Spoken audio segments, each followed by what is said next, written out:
तो चलिए आगे बढ़ते हैं इस वीडियो के टॉपिक के ऊपर। इसके पहले भी कुछ वीडियोस मैं पब्लिश कर चुका हूँ। वो वीडियोस अगर अब तक आपने नहीं देखे तो आप चाहिए तो हमारे चैनल के वीडियो सेक्शन में जाकर उन वीडियोस को देख सकते हो। तो यहाँ पर हम टोटल दो कंपनी के बारे में, दो शेयर के बारे में डिस्कशन करने वाले हैं, जिनके बारे में एक बहुत ही बड़ी अपडेट, बहुत ही बड़ी खबर मार्केट में आ चुकी है। पहला share Adani enterprises limited AEL, इस कंपनी के बारे में बात करेंगे बिकॉज बहुत ही बड़ा अपडेट इस कंपनी का अब मार्केट के सामने आ चुका है। इस कंपनी का एक स्ट्रैटेजिक पार्टनरशिप यहाँ पर होता हुआ देखने को मिल रहा है। तो एक्चुअली ये जो खबर है अदानी एंटरप्राइजेस की तरफ से अनाउंसमेंट इसकी आ चुकी है कि इस कंपनी का लॉन्ग टर्म का स्ट्रैटेजिक प्लान या स्ट्रैटेजिक पार्टनरशिप यहाँ पर हो चुकी है एक फ्रेंच क्लीनटेक कंपनी जिसका जो नाम है वो है दोस्तों डाइक्सेल। तो ओवरऑल बात करें कंपनी का लॉन्ग टर्म का गेम भी इसके अंतर्गत हमको समझ में आ रहा है और एक ये बहुत ही ह्यूज अपडेट इस कंपनी का अभी के टाइम हमको ये देखने को मिल रहा है। इसके पीछे का जो मेन रीज़न है, जो गोल है, वो एकदम सिंपल है।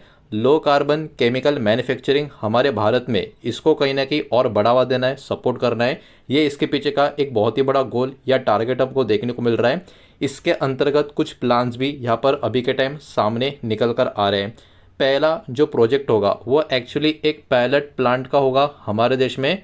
और ये जो पायलट प्लांट है ये एक्चुअली क्या होगा, इसमें फॉर्मिक एसिड यहाँ पर प्रोड्यूस किया जाएगा। इसमें जो यूज़ होगा वो होगा CO2 और रिन्यूएबल एनर्जी का भी यहाँ पर यूसेज किया जाएगा। तो ये सबसे पहला जो अपडेट है पायलट प्लांट इंडिया में जो होगा इसके बारे में यहाँ पर निकल कर आ रहा है। और अगर ये सक्सेसफुल हो गया तो फ्यूचर प्लानिंग के बारे में भी इन्होंने अभी अपडेट दे दिया है। फ्यूचर प्लान किया है कि अगर पायलट प्रोजेक्ट सक्सेसफुल हो गया तो ये टेक्नोलॉजी जो है इसको एक्सपांड किया जाएगा कमर्शियल स्केल प्रोडक्शन के लिए। तो देखा जाए तो ये अपने आप में काफ़ी ह्यूज अपडेट इस कंपनी की तरफ से अभी के टाइम हमको देखने को मिल रहा है। अब ओवरऑल यहाँ पर हम समझने की कोशिश करें ये जो प्रोजेक्ट है इसका मेन ऑब्जेक्टिव यहाँ पे हमको क्या देखने को या समझने को मिल रहा है। तो इसका जो इम्पोर्टेंट एम या जो टारगेट है वो एक्चुअली कैप्चर किया गया जो CO2 है उसको एक्चुअली इनको कन्वर्ट करना है यूज़फुल इंडस्ट्रियल केमिकल्स में। तो ये अपने आप में बहुत ही बड़ा एम या टारगेट इस पर्टिकुलर प्रोजेक्ट का हमको कहीं ना कहीं देखने को मिल रहा है। इसके कारण एक्चुअली होगा क्या, कार्बन एमिशन में यहाँ पर रिड्यूस होने में मदद मिलेगी और उसमें एक्चुअली वैल्यूएबल प्रोडक्ट्स भी क्रिएट करने का मौका मिलेगा।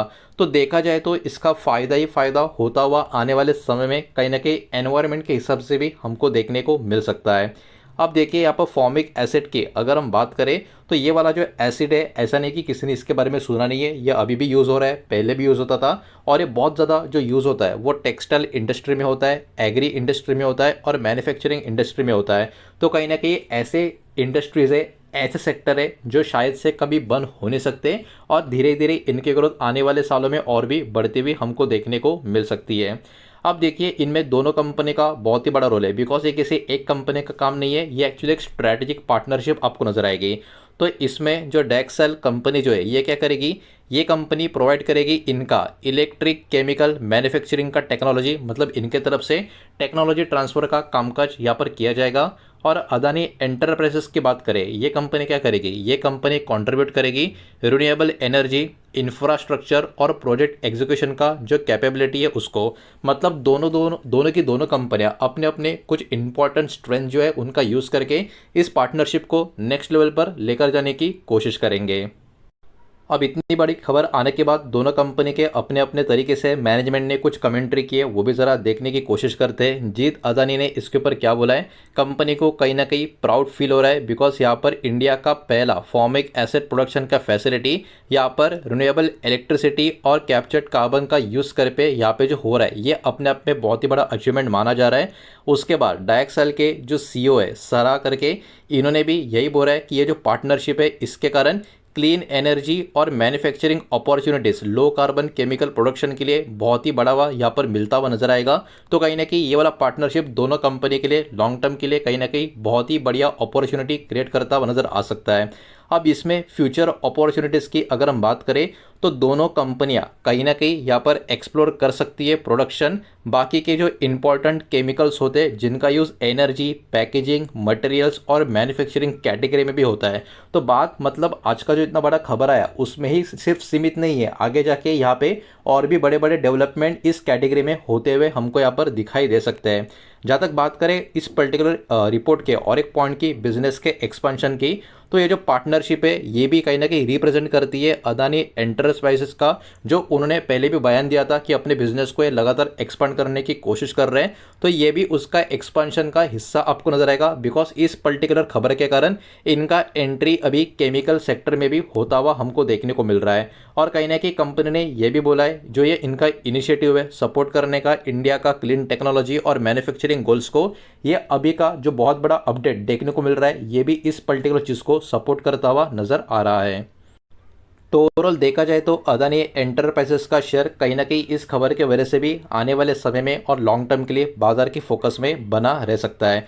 ये तो था पहला शेयर, बचा हुआ दूसरा शेयर, उसका भी अपडेट देख लेते हैं, लेकिन उसके पहले वीडियो को लाइक कर देना, वीडियो को शेयर कर देना। पहली बार चैनल पर आ चुके हो तो चैनल को भी सब्सक्राइब जरूर कर देना। दूसरा शेयर है दिक्सॉन टेक्नोलॉजीज इंडिया लिमिटेड। अब यहाँ पर बहुत ही बड़ी अपडेट ये आ चुकी है कि सरकार का जो अप्रूवल बहुत समय से मार्केट इंतजार कर रहा था, वो अप्रूवल अभी सामने निकल कर आ चुका है। दिक्सॉन टेक्नोलॉजी को रिसीव हो चुका है गवर्नमेंट का अप्रूवल अंडर प्रेस नोट 3। किस चीज़ के लिए? जो प्रपोज जॉइंट वेंचर इनका वीवो इंडिया के साथ जो चल रहा था उसके बारे में।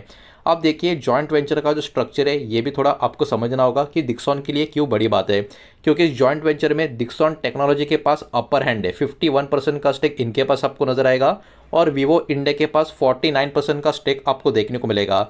इनिशियल पेडअप कैपिटल 5 करोड़ का यहाँ पर अमाउंट आपको देखने को मिल रहा है। तो कहीं ना कहीं ये जो जॉइंट वेंचर है इसमें दिक्सॉन टेक्नोलॉजी का एक बहुत ही बड़ा एडवांटेज भी आपको देखने को मिलेगा। मेजॉरिटी स्टेक इनके पास ही आपको देखने को मिलेंगे। अब देखिए बिजनेस के पर्पस की अगर हम बात करें, इस जॉइंट वेंचर में क्या होगा, यहाँ पर मैन्युफैक्चरिंग होगी स्मार्टफोन्स की और बाकी के जो इलेक्ट्रॉनिक डिवाइसेस होंगे उसकी। साथ ही साथ ये ऑपरेट करेंगे एज ओ OEM, मतलब ओरिजिनल इक्विपमेंट मैन्युफैक्चरर की तरह ये ऑपरेट करेंगे जॉइंट वेंचर के थ्रू। तो ये भी अपने आप में लॉन्ग टर्म के लिए एक अच्छी बात साबित होती हुई नजर आ सकती है। अब यहाँ पर जो प्रोडक्शन का नंबर है एक्सपेक्टेशन वाला, ये भी यहाँ पर रिपोर्ट में मेंशन किया गया है। तो मैनेजमेंट का एक्सपेक्टेशन ये है कि अराउंड 60 लाख वीवो के जो डिवाइस है फाइनेंशियल ईयर 2027 में प्रोडक्शन की कैटेगरी में आते हुए आपको नजर आएंगे और around 2 crore devices financial year 2028 में यहाँ पर प्रोडक्शन कैटेगरी में आते हुए नजर आएंगे। और याद रखना ये एक्सपेक्टेड प्रोडक्शन का नंबर यहाँ पर निकल कर आ रहा है। इसमें रेवेन्यू के एक्सपेक्टेशन की अगर हम बात करें, दिक्सॉन यहाँ पर एक्सपेक्ट कर रहे हैं 30,000 करोड़ का जो रेवेन्यू है वो कहीं ना कहीं इस जॉइंट वेंचर के थ्रू आने वाले सालों में, आने वाले समय में देखने को मिल सकता है। तो देखिए यहाँ पर एक और चीज़ है टाइमलाइन की। अब देखिए ऑपरेशंस जो इस जॉइंट वेंचर के होने आने वाले समय के लिए एक्सपेक्ट किया जा रहा है ये शुरू होंगे 60 से लेके 90 दिनों के बाद जो गवर्नमेंट अप्रूवल आ चुका है। तो कहीं ना कहीं थोड़ा और टाइम लगेगा ऑपरेशंस इस जॉइंट वेंचर के थ्रू जो होना है उसको लेके। कमर्शियल ऑपरेशन ये भी कहीं ना कहीं अक्टूबर दिसंबर का जो क्वार्टर है उसमें शुरू होते हुए हमको देखने को मिल सकते हैं। कंपनी के इन्फॉर्मेशन की अगर हम बात करें, दिक्सॉन मैन्युफैक्चर करती है 3.3 करोड़ का क्वांटिटी की बात हो रही है, 3.3 करोड़ स्मार्टफोन्स फाइनेंशियल ईयर 2026। तो ये भी अपने आप में काफ़ी ह्यूज नंबर यहाँ पर हमको देखने को मिल रहा है। इसी के कारण ये जो जॉइंट वेंचर है ये भी इस कंपनी के लिए बहुत ही बड़ा ब्रेक थ्रू अभी के टाइम माना जा रहा है। अब इतना ही नहीं, इसमें अलग अलग ब्रोकर्स के अलग अलग व्यू भी यहाँ पर सामने निकल कर आ रहे हैं। एक्वेरास की बात करें, ये लोग एक्सपेक्ट कर रहे हैं कि ये जॉइंट वेंचर जो है ये कहीं ना कहीं इंक्रीज करेगा स्मार्टफोन का मैन्युफैक्चरिंग फाइनेंशियल ईयर 2027 में। और कंसिडर किया जा रहा है ये जॉइंट वेंचर कहीं ना कहीं एक इंपॉर्टेंट ग्रोथ ड्राइवर दिक्सॉन इस कंपनी के लिए काम करता हुआ नजर आएगा। जेपी मॉर्गन का ये पर्टिकुलर यहाँ पर सिनारियो है कि इन्होंने टारगेट प्राइस 14,300 का जो काफ़ी पहले रखा था उसको बढ़ाकर 16,700 अभी के टाइम कर दिया है। और ये लोग एक्सपेक्ट कर रहे हैं कि यहाँ पर स्मार्टफोन का प्रोडक्शन कहीं ना कहीं जॉइंट वेंचर के थ्रू और भी बढ़ता हुआ नजर आ सकता है। यूबीएस ने भी स्टॉक के ऊपर बाय का रेटिंग दे, हालांकि इनका टारगेट प्राइस 13,700 का आपको देखने को मिलेगा। ये लोग एक्सपेक्ट कर रहे हैं कि जॉइंट वेंचर जो है कहीं ना कहीं अर्निंग की जो ग्रोथ है उसको सपोर्ट करता हुआ नजर आएगा। फाइनेंशियल 27 और 28 की यहाँ पर बात हो रही है। उसके बाद मोतीलाल ओसवाल इस ब्रोकर की तरफ से भी बाय का रेटिंग है, टारगेट प्राइस इंक्रीज किया गया है 1600 के करीब। और इनका भी बिलीव यही है कि ये जॉइंट वेंचर कहीं ना कहीं दिक्सॉन का जो पोजीशन है इंडिया का एंड्रॉयड स्मार्टफोन मैन्युफैक्चरिंग का मार्केट में उसको और भी मजबूती देने का काम कर सकता है। फिलिप कैपिटल की बात करें तो इन्होंने स्टॉक के ऊपर सेल का रेटिंग मेंटेन किया है। इस ब्रोकर के अकॉर्डिंग ये एक्सपेक्ट कर रहे हैं बेनिफिट जॉइंट वेंचर का जो होना है वो ऑलरेडी एस्टिमेट में रिफ्लेक्ट होता हुआ इनको देखने को मिल चुका है। तो इनका व्यू बहुत ज़्यादा अलग कंपेयर टू अदर ब्रोकर्स आपको देखने को मिल रहा है। तो देखिए यही पर्टिकुलर खबर थी जो इन दोनों दिग्गज कंपनी के बारे में मार्केट में जो आई थी, वही मैंने आपके सामने यहाँ पर एक्सप्लेन किए। सारा का सारा data educational, informational, news purpose के हिसाब से ही है। किसी भी तरीके का इन्वेस्टमेंट का एडवाइस या स्टॉक का रिकमेंडेशन मैं आपको दे रहा नहीं हूँ, नहीं मैंने आपको दिया है। इस बात को भी यहाँ पर आप ध्यान रखें। उम्मीद करता हूँ वीडियो समझ आया होगा, पसंद आया होगा तो वीडियो को लाइक करें, दोस्तों शेयर करें। पहली बार चैनल पर आ चुके हो तो सब्सक्राइब भी कर देना, और कोई भी स्टॉक में निवेश करने से पहले खुद की स्टडी रिसर्च जरूर करें, फाइनेंशियल एडवाइजर की सलाह जरूर ले। मिलते हैं नेक्स्ट वीडियो में, धन्यवाद।